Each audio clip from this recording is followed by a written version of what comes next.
I cheated on my husband with a man I met at my son's funeral. I don't care what you think of me. I've thought worse. Every name you could throw at me, I've called myself already.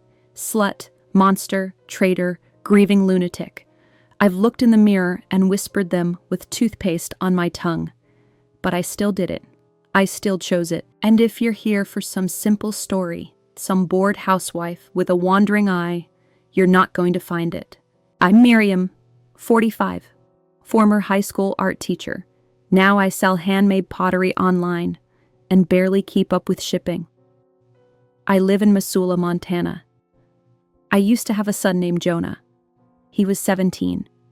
He died in a car crash 2 years ago. Head-on collision.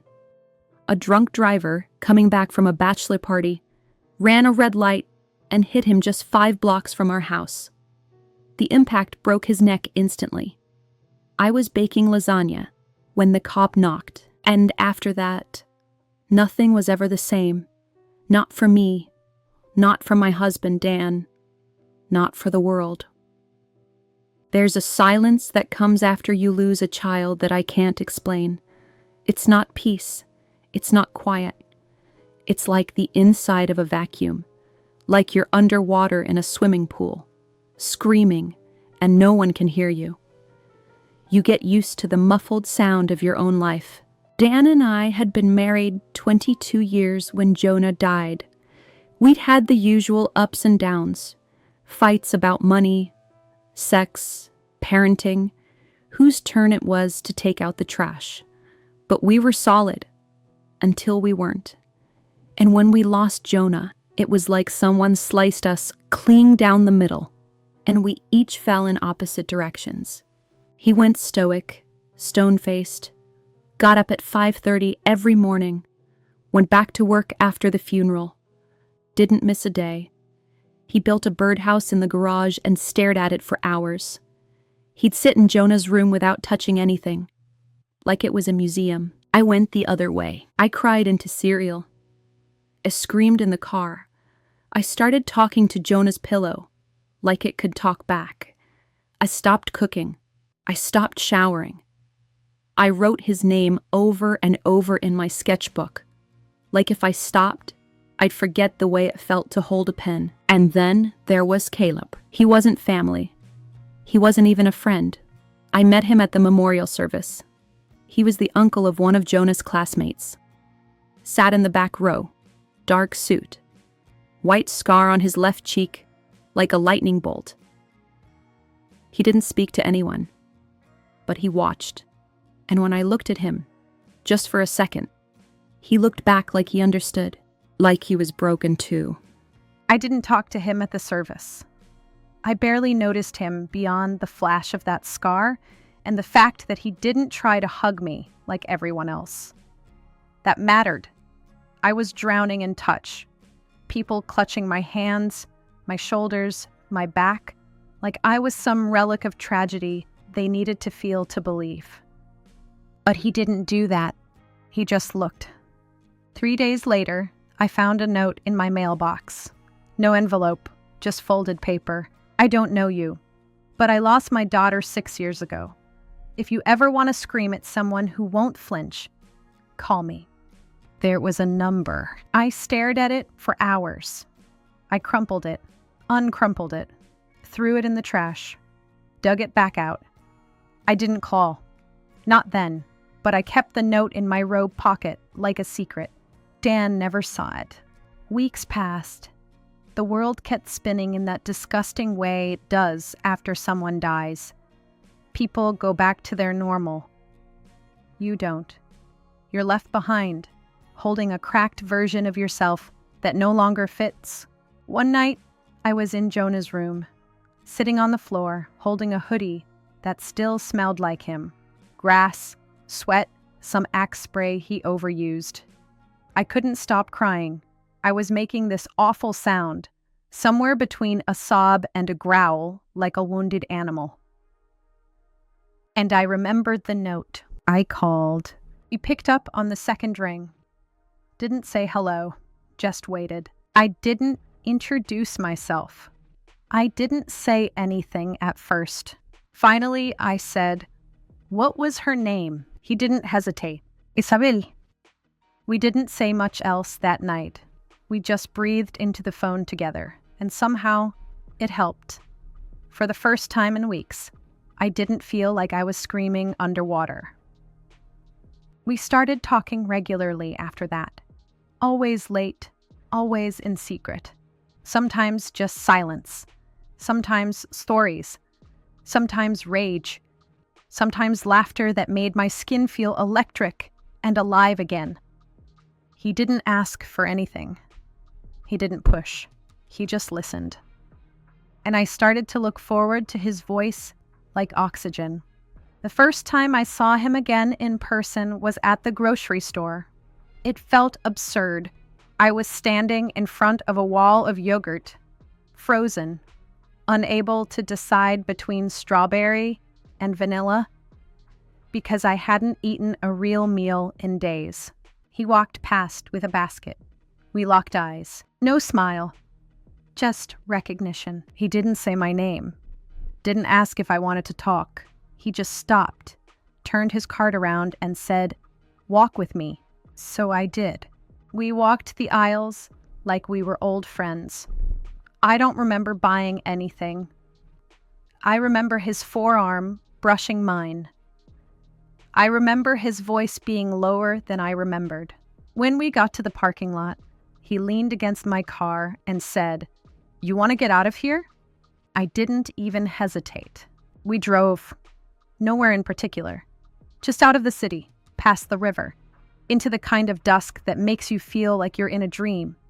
He pulled into a lookout point I'd never seen before. We sat there, engine off, staring at the lights of the town below. Then he asked, "When was the last time you touched someone because you wanted to?" Not because you were expected to, not because it was polite, but because your skin needed it. I couldn't answer. So he reached out, just took my hand, and for the first time in months, I let myself feel something that wasn't grief. I let myself be held, not as a widow, not as a mother. Just as Miriam, we didn't have sex that night, but we came close. He kissed me once, soft, reverent, like he didn't want to break me. And when I didn't pull away, he kissed me again, deeper this time. I felt my body react before my mind caught up. Every nerve lit up like a string of Christmas lights. But I pulled back, whispered, "Not yet." He nodded. No pressure, no disappointment, just that same sad understanding in his eyes. I went home, crawled into bed beside Dan, and stared at the ceiling until dawn. I didn't cry. I didn't hate myself. I just floated. The next morning, I made pancakes for the first time in weeks. Dan said, "You look different." I shrugged. I slept. He nodded. Good. We didn't talk more than that. From there, it became a pattern. Caleb and I met every Friday. Sometimes we drove. Sometimes we sat in his truck outside my house like teenagers. We never talked about Dan. We never talked about guilt. It was like a parallel world where we were just two broken people allowed to feel again. Eventually, we did sleep together. It wasn't wild. It wasn't cinematic. It was quiet, careful, emotional in a way that scared me. And when I came home that night, I looked Dan in the eye and said, "We need to talk." But what I didn't know was that he already knew. Dan didn't say anything at first. He just looked at me with this expression I'll never forget, like a man standing in the middle of his burning house, refusing to move. Not shocked, not angry, just tired. As if he'd been waiting for this moment, waiting for me to come clean, waiting for something to snap. "I know," he said quietly. I froze. "What?" He leaned back in the chair, folded his hands on the kitchen table like he was in a police interview. "You think I don't see you sneaking out on Fridays? You think I haven't noticed the new underwear? The hair washed for once? The way you hum when you come home?" I stared at him, my mouth dry. "How long?" He gave a humorless chuckle. "Since the phone bill showed an unfamiliar number 27 times in a month." I felt sick. I opened my mouth to defend myself, but there was no defense. Not really. So I just said it. "I'm sorry." And he laughed again. That dead, metallic kind of laugh that has nothing warm in it. "You're sorry? For sleeping with someone else? Or for finding a way to feel something when I couldn't?" I blinked. "Both." Silence. Then he said, "I don't blame you." That stunned me more than if he'd screamed or thrown something. "What?" "I don't blame you," he repeated. "You were drowning. And I was a coward. I shut down. I thought if I just kept moving, I could outrun it. I left you alone in it, didn't I?" Tears were already slipping down my face, hot and fast. "You lost your son too," I whispered. He looked at me then, really looked. "Yeah, but I also lost my wife." That broke something in me. "I didn't plan it," I said. "I swear, Dan, I didn't go looking for it." "I know." He stood, picked up his mug, washed it like we hadn't just set fire to our marriage. Then calmly, he said, "Do you love him?" I hesitated, and that hesitation was my answer. He nodded. "I'll sleep in the guest room." And just like that, 22 years cracked in half. The days after that were surreal. Anne and I lived like awkward roommates. We avoided each other, slept in separate rooms. We took turns cooking dinner, though most nights we just ate silently. Lily's room, Jonah's room, remained untouched, a museum of a life, frozen in time. And Caleb waited. He never pressed, never asked me to choose. He said, "Grief makes us do strange things. If this is just a storm passing through you, I'll let it pass. But if it's something more, I'm here."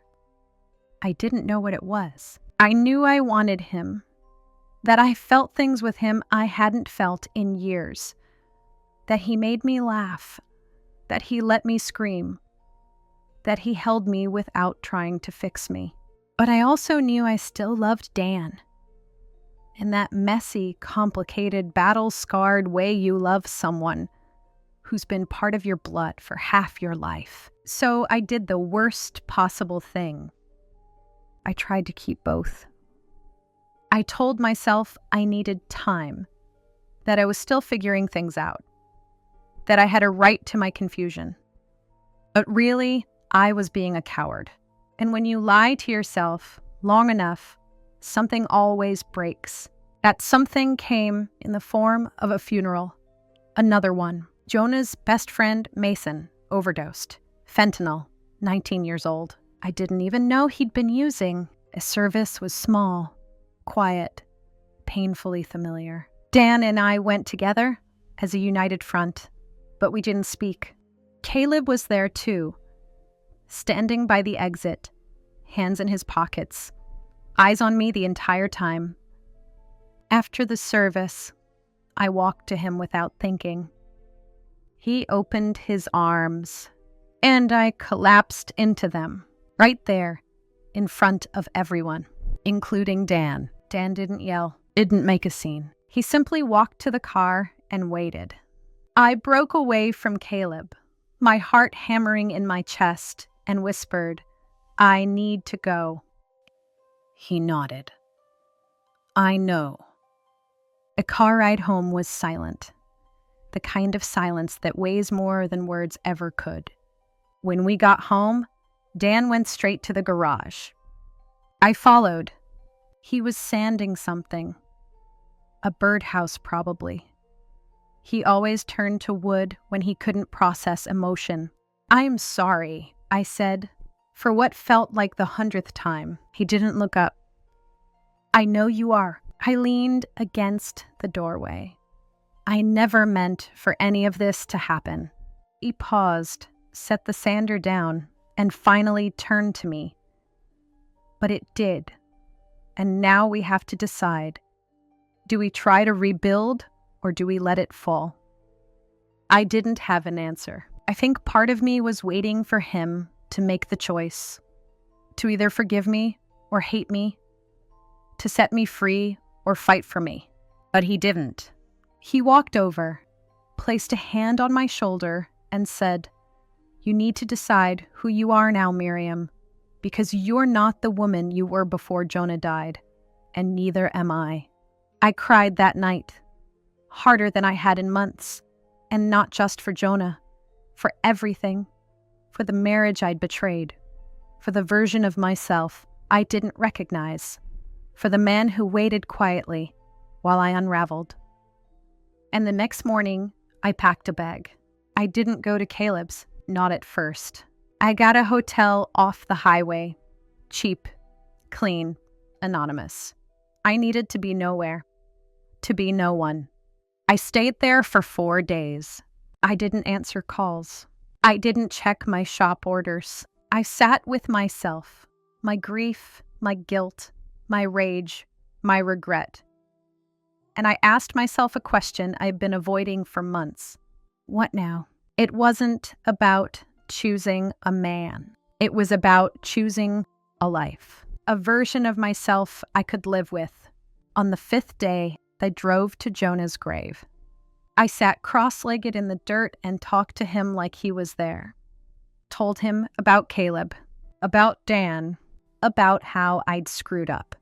About how I missed him so much I felt hollow, and for the first time, I felt him with me. Not in a mystical way, but in the way that grief finally settles, when it stops screaming and starts humming in the background like an old refrigerator. I stood up, wiped my hands on my jeans, and made my choice. I drove to Caleb's. He opened the door before I knocked. I stood there, nervous. Then I said, "I'm not here to be rescued." He smiled, soft. "Good, I'm not a rescuer." I stepped inside. We sat on the couch. I told him everything. About the hotel, the grave, the ache in my bones, the way Dan looked when he let me go. And then I said, I want to build something new. With eyes wide open, not out of loneliness, not out of guilt, but because I choose it.